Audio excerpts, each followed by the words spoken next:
कल ईद वाले दिन आईजी सिंध साहब से, होम सेक्रेटरी साहब से और एडिशनल आईजी जावेद ओडो साहब से मैंने कल ईद वाले दिन भी मुलाकात करके इस वाक़े के बारे में मजीद आगाही उन्हें दी और मालूमात ली, क्योंकि ये जो ज़ैनब वाक़या है ये इस शहर की तमाम इकाइयों को हिला देने के लिए काफ़ी है। एक ऐसी बेटी और एक ऐसा बेटा, आज इनके वालिद साहब को कौन जवाब दे कि जिस बेटी को इन्होंने बड़े अरमानों से 1 साल पहले ब्याह के घर से रुखसत किया और जब वो इस खुशी में कि नाना बनने वाले हैं और शायद आज ही के दिन या एक आध दिन आगे उस बेटी ने एक बेटे की पैदाइश होनी थी जिसका ज़ैनब नाम इस्माइल रखना चाहती थी। आज हमारे पास कोई जवाब नहीं है कि आगे आने वाले दिनों में फिर कोई वाकया ज़ैनब बेटी जैसा ना हो, क्योंकि कोई भी वाकया पहला और आखिरी नहीं है। लेकिन कुछ आंसू पूछने के लिए और इनके साथ इजहार यकजहती करने के लिए मैं अपने साथ कराची के बिल्डर खिजर भाई और कैप्टन साहब को लाया हूं। स्मार्ट सिटी के ये मालिकान हैं और मैंने इनसे जब दरख्वास्त की तो इन्होंने अपनी सोसाइटी में ज़ैनब के वालिद और भाई, जो उनका भाई शहीद हो गया, इन दोनों के लिए 80-80 गज के प्लॉट देने का ऐलान किया है, जिसके कागजात ताली नहीं बजाए, जिसके कागजात अभी हम इनके हवाले करेंगे। और इसके अलावा भी जहां जहां मैं इनके लिए खड़ा हो सका, इन्हें इंसाफ दिलाने के लिए खड़ा हो सका, अभी हमारी बाजी आसिया साग बाजी ने बताया है, एसोसिएशन है उनसे भी इनकी बातचीत हुई है, वो यहाँ आए भी हैं और मैं इंतज़ार में हूँ कि कब वो ये ऐलान करें कि हम इन दोनों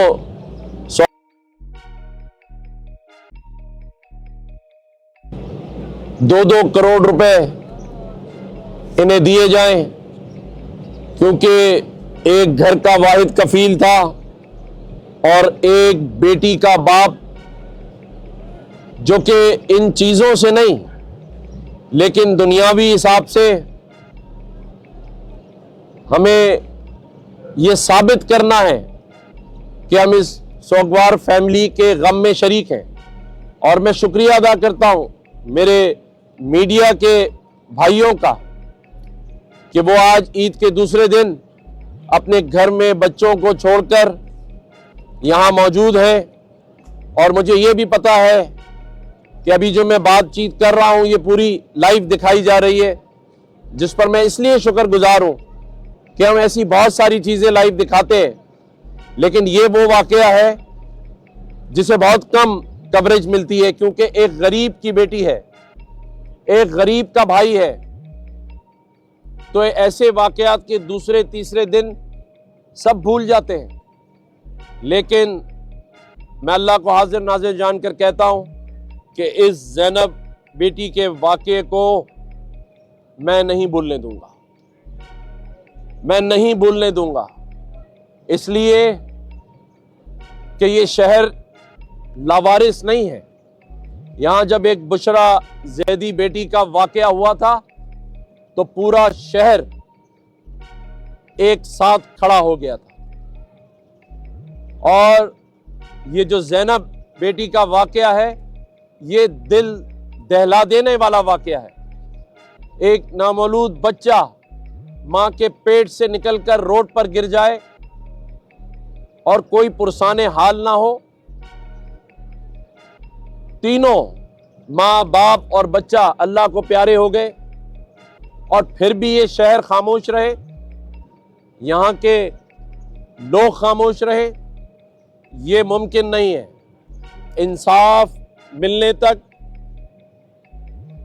इनकी आवाज बनकर मैं इनके साथ राब्ते में रहूंगा, मेरी पार्टी राब्ते में रहेगी और आइंदा ऐसे वाकयात ना हो उसके लिए हम रात दिन कोशिश करेंगे। सभी को पता है, मीडिया के दोस्तों को खास तौर पे पता है कि 18वीं तरमीम के बाद ये एग्जीक्यूटिव इख्तियार गवर्नर का नहीं है कि वो फैसला करने की पोजीशन में हो, लेकिन मेरा ये इख्तियार ज़रूर है इस सूबे के आईनी सरबराह होने के नाते कि मैं इसकी आवाज़ उठाऊं और जो ख़ानदान है उनकी आवाज़ के साथ मिलाकर आवाज़ उठाऊं। हम खामोश नहीं रहेंगे और ऐसे वाकयात आइंदा ना हो उसके लिए और इनके लिए आवाज़ उठाते रहेंगे जब तक कि कोई ऐसी वाज़ेह हिकमत अमली और जो मौजूदा कवानीन है इस पर अमल दरामद नहीं हो जाता। मैं एक दफ़ा फिर इस सोगवार ख़ानदान से शर्मिंदा हूँ, क्योंकि मेरा ये ईमान है कि जो जो मनसबों पर बैठा है उन्हें अल्लाह ताला को जवाब देना है। और हम कैसे जवाब दे सकते हैं जब एक ऐसा वाकया जो कि दिल हिला देने वाला वाकया है, पूरी दुनिया में इसकी मिसाल नहीं मिलती, जहां एक मासूम मियाँ बीवी को इस तरह से कुचला गया। अल्लाह ताला इनको सब्र अता करे और मैं और मेरी पार्टी इनके गम में बराबर के शरीक हैं। मैं स्मार्ट सिटी के खिज़र भाई और कैप्टन साहब का भी शुक्रिया अदा करता हूं, जिन्होंने मेरे साथ खड़े होकर ये ऐलान किया है कि अब तक जितने भी लोग इस डंपर माफिया टैंकर के नीचे कुचले जा चुके हैं, उन सभी के घरों पर ये मेरे हमरा जाएंगे और 80-80 गज के प्लॉट हम उन तमाम फैमिलीज को देंगे इंशाअल्लाह ताला। आप तो आवाज बुलंद कर रहे हैं, लेकिन डंपर माफिया का इलाज क्या है? क्योंकि ये डंपर माफिया तो बात आ नहीं रही और सरकार को भी आपकी इस तकलीफ का कोई असर नहीं हो रहा। देखिए, मैंने पहले भी कहा था कि अगर हम चाहें तो असर तो ऐसा हो सकता है कि दुम दबा के भागना पड़ सकता है, क्योंकि मैंने जैसे कहा कि ये शहर गैरतमंद लोगों का शहर है। यहाँ वो ख़ानदान नहीं रहते जो बेगैरती के साथ ज़िंदगी गुजारे, लेकिन हम अपने सब्र का पैमाना लबरेज नहीं करना चाहते, ना ही कानून हाथ में हम लेना चाहते हैं, ना इनके हाथ में देना चाहते हैं। इस शहर ने बड़ी खूनरेज़ी देखी है, लेकिन इसका ये मतलब नहीं कि पहले दहशत गर्दी से लड़े, स्ट्रीट क्राइम से इस शहर के नौजवान शहीद कर दिए जाएं और अब ये जो डंपर माफिया है, ट्रैफिक गर्दी है, इसका शिकार हो। तो अरबाब भाई, ऐसा नहीं है। आप मेरे जज्बात को ना अभी जगाएं कि मैं यही फैसला कर दूं। हमें मौका देना चाहिए इंतज़ामिया को, ताकि वो अपनी लाए अमल को दोबारा से तरतीब दे और आइंदा ऐसे वाक़यात ना हो जिसका कि मुझे यकीन नहीं है। मैं फिर कहता हूँ कि ये पहला और आखिरी वाक़या नहीं है, लेकिन अगर हम भी खामोश हो गए, मीडिया भी खामोश हो गया, तो फिर ये वाक़यात दोबारा से दोबारा होते रहेंगे। शुक्रिया।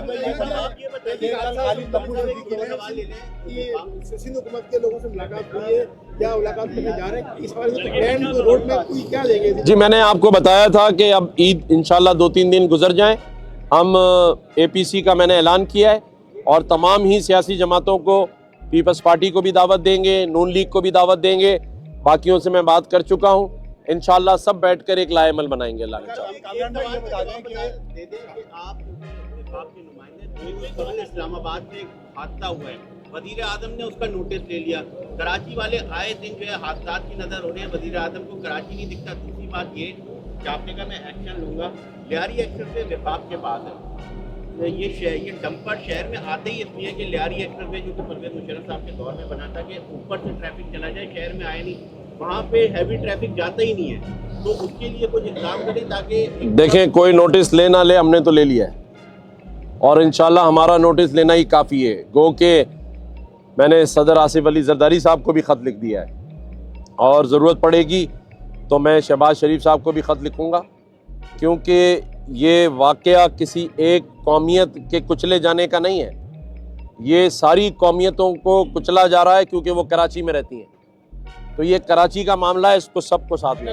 आखिरी सवाल कि कल परसों खालिद मकबूल ने प्रेस कॉन्फ्रेंस की थी, उसमें उनका कहना ये था कि ये जो डंपर और टैंकर चल रहे हैं आधे से ज़्यादा नॉन पेड स्मगल हो क्या है, तो वो जो कस्टम का महकमा है ये वफाक के ज़ेर इंतज़ाम है। दूसरे, अगर सिंध हुकूमत आपके बयानात पर, आपके मुतालबात पर संजीदगी से तवज्जो नहीं दे रही तो रेंजर भी शहर में मौजूद है जो कि बराह रास्त विभाग के मातहत है। तीसरा और आखिरी सवाल यह कि कल आसिया बाजी आपने खुद अभी बताया कि डंपर और टैंकर के जो सदर हैं एसोसिएशन के, उनको लेके आई थी तो उन्होंने कुछ इनको मुआवजा देने का ऐलान किया था। तो ये मामला आसिया बाजी से पता करने कब तक हो जाएगा? देखिए, दो चीज़ें हैं कि आपने जो पहली बात की खालिद मकबूल सिद्दीकी भाई के हवाले से, खालिद मकबूल सिद्दीकी भाई ने अलल ऐलान ये बात की है कि इन सारे वाक़यात में जो दहशत ट्रैफिक गर्दी के हो रहे हैं इसमें गैर मकामी लोग शामिल हैं, और गैर मकामी से उनका मतलब वो इनलीगल इमिग्रेंट अगवानीज़ हैं जो बाकायदा तौर पर यहाँ पैसे खर्च कर कर अपने जाली लाइसेंस के ज़रिए और इन डंपर माफिया के पीछे असल पैसा उनका है। तो मैं यही कहूँगा कि जो खालिद मकबूल सिद्दीकी भाई की बात को अगर हुकूमत संजीदा ले तो इस मामले का पूरा हल निकल सकता है। और दूसरी आपका क्या सवाल था? रेंजर्स के जरिए क्यों नहीं करवा? देखें, यहाँ पर हमारी जो फोर्सेस हैं वो इतने और सारे कामों में मसरूफ़ हैं, जिसमें सबसे बड़ा मामला जिसमें रेंजर्स और दीगर इदारे इन्वॉल्व हैं वो है दहशत गर्दी का जो हमें सामना है। आज बलूचिस्तान का वाक़या मौजूद है, तो हम अगर ट्रैफिक में भी उन लोगों को इन्वॉल्व करेंगे और कल अल्लाह ना करे कोई दहशत गर्दी का वाक़या हुआ तो फिर हम सभी ये कहेंगे कि ये किस वजह से हो रहा है। तो लिहाजा अभी जो जैसे मैंने कहा कि आईजी सिंध ने और एडिशनल आईजी साहब ने मुझसे ये बात की है कि बहुत सारे ऐसी चीज़ें, मैंने उनको एक बात की कि आपके जो ड्राइवर साहिबान हैं वो 24 घंटे ड्राइविंग कर रहे हैं और 24 घंटे के बाद 24 घंटे आराम कर रहे हैं। ये कानून चेंज करें, कम से कम ज़्यादा से ज़्यादा 14 घंटे से ज़्यादा वो ड्राइव ना करें। अगर ये कानून साजी और इस शहर में हैवी ट्रैफिक को ना आने दें, उसके लिए नॉर्दर्न बाईपास यूज़ करें, तो ऐसे वाक़यात हो गए तो इंशाअल्लाह ताला सब कुछ अमल होगा। शुक्रिया।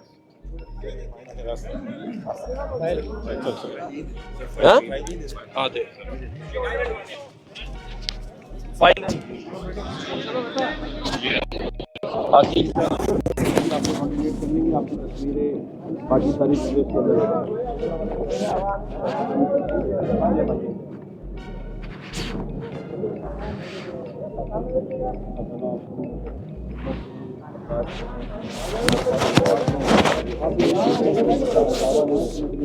दिल से आपके लिए दिल से आवाज़ उठाएंगे, दिल से आपके साथ करें। मैं आपको गवर्नर हाउस भी बुलाऊंगा, इंशाल्लाह आपके साथ राब्ते में भी हूँ और अल्लाह ने चाहा तो इंसाफ भी दिलाएंगे आप हर चीज़। ठीक